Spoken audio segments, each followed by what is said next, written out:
HOA Karen's story unfolded in the middle of a brutal blizzard that pushed everyone's patience to the limit. What started as entitlement over a parking spot ended with flashing tow lights, frozen streets, and a lesson no one in the neighborhood forgot. Before we get into it, make sure to like this video, subscribe for more HOA and Karen stories, and hit the hype button so this one reaches everyone who loves real neighborhood drama. Winter storms hit our area hard, but this one was different. Snow fell non-stop for 2 days, piling up faster than city plows could keep up.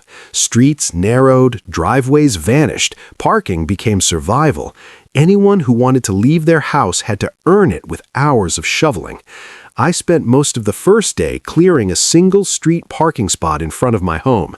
It wasn't assigned, but it was the closest place to park legally. I shoveled down to bare pavement, spread salt, and marked the edges clearly. My back hurt, my hands were numb, but the spot was usable.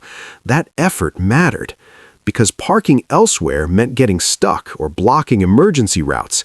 Everyone on the street understood the unspoken rule. If you clear a spot, you use it. Respect keeps things civil during storms like this.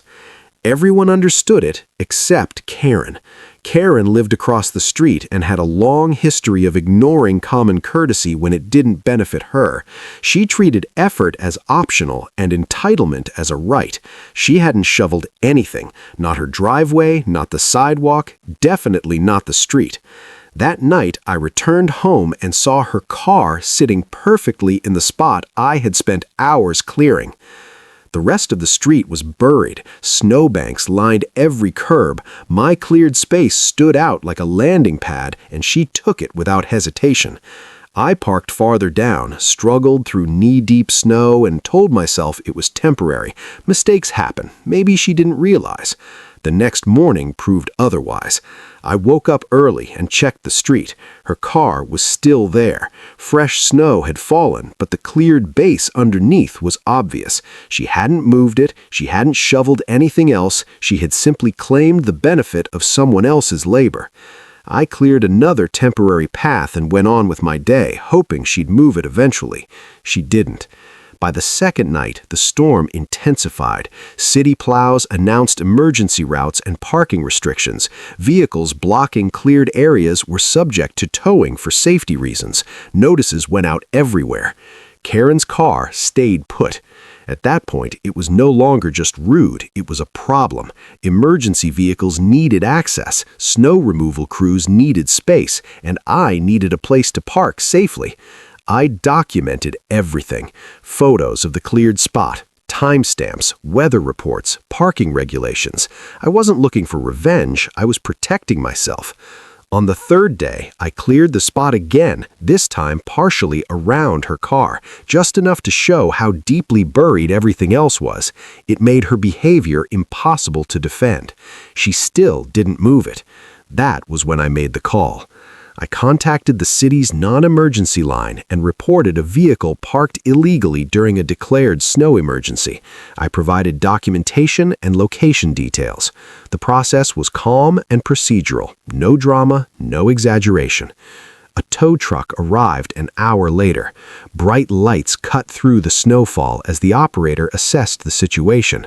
The rules were clear. The street needed to be cleared. The car was in violation.